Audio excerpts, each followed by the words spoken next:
Hey y'all, I'm trying something new.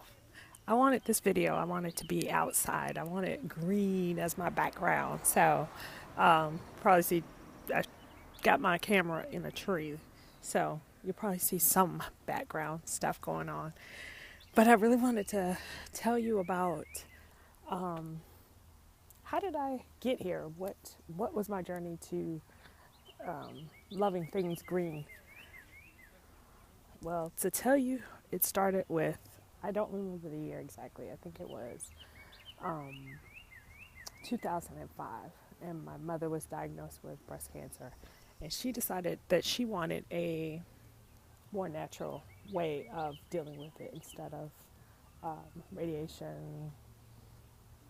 What else do they do? Surgery, chemotherapy. She didn't want any of that. The one thing she did do was get a biopsy, and she regretted that decision even. So, what she wanted to do was go to Hoxie Clinic in Mexico. I'll be honest with you, I wasn't on board with it at that point. And her first, but whatever she wanted, yes. If I have to use my credit card, yes, we're good. That's what you want. That's what we're gonna do. So she went. My sister went on the first visit. I think I went second and third visit. I kind of was changed after the first visit I went. I met someone there who 20 years prior had been diagnosed with stomach cancer. And yeah, 20 years later, and they were told 20 years before that they would not make it past 6 months, and they were still fine. Of course, they had to come back regularly, but I think that kind of convinced me. The second visit, it was a wonderful visit. By this time, we stayed with friends of ours, friends of mine, Ginger and Marie, who were living in right outside of San Diego at the time.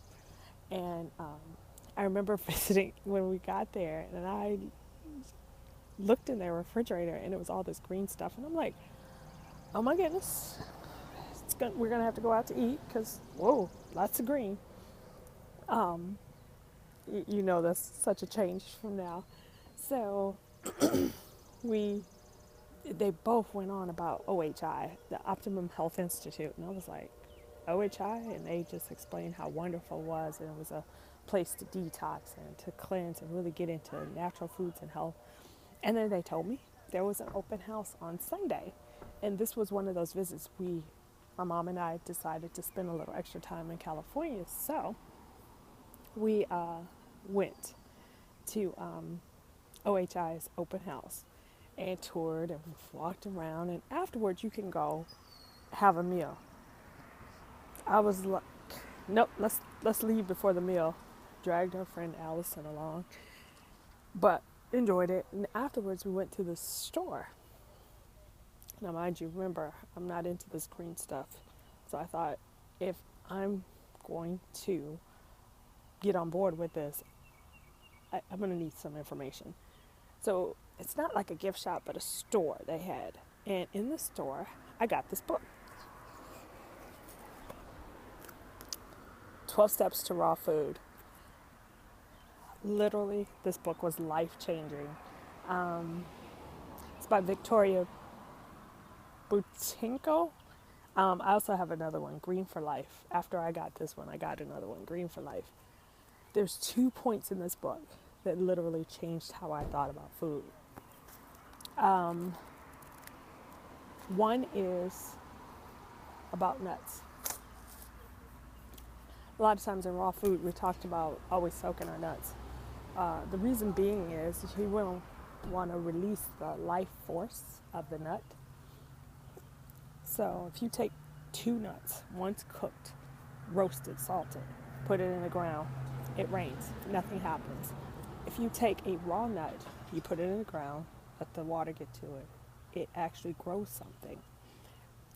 You've released that life force. And the same thing when you so a lot of times people talk about raw foods, but you also need living foods. So that food has now become alive. So when you take it in, it has life force for your body too, which is the reason why we soak food, nuts, especially dark nuts, pecans, almonds, walnuts. Those are the most important ones. Other ones you can soak, it's not as necessary, but definitely those dark nuts you want to. The other point that this book made was about protein. People who are vegetarian, people are always like, well, how are you going to get your protein? Well, your body can make it from, if you take in a variety of foods, your body can make it. Most women get married, they go shopping for a wedding dress. When you find that perfect wedding dress, you buy it. But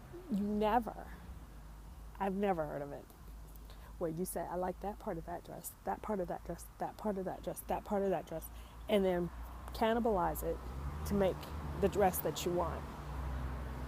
That's what your body has to do when you take in a meat protein, because it's already a full protein, so your body has to break it down and make it into something it can use. So if you take in the right nutrients from the beginning, your body can make it into the protein it needs. That was an amazing thought to me. And I was like, I remember I was reading this. I was in the airport at Dallas Fort Worth Airport. I'm reading it, eating a turkey burger, by the way. And I thought to myself, this is going to be my last turkey burger. I'm not raw anymore. I think it should be just my personal feelings, should be balanced. But you should have a very high raw in your diet. Lots of greens. If you look around the earth, what is the number one color? Green. But it's interspersed with other colors, and we need to take those in too.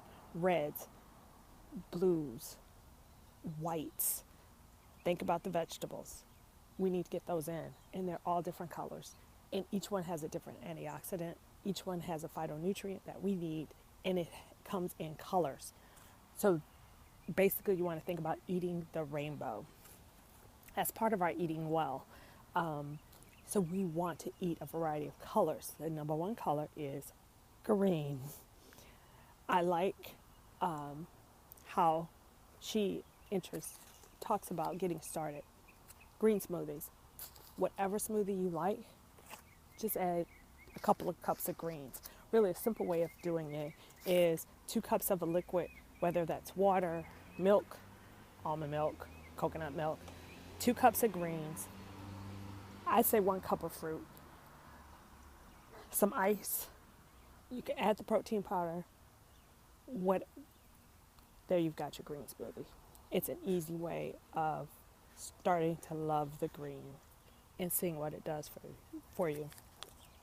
Victoria's son, Sergi, did a documentary, and it was entitled Powered by Green Smoothies. In there he tracked athletes who had a green smoothie a day, and they hadn't really noticed the difference. But I'm going to tell you, he did blood work at the beginning and at the end. Those who followed it, only one didn't follow it, and he could tell by one number. I forget what that number it is. It determines the inflammation in your body. Now, these were athletes. They were runners. They were doing CrossFit. They were athletes. All of the inflammation numbers went down, except for the person who was not drinking his smoothies. It didn't go down. So it's very important to get that green in, and green smoothies are a very easy way. Sorry for the outdoor shooting, but I hope you enjoyed the information, and I will be back with another video.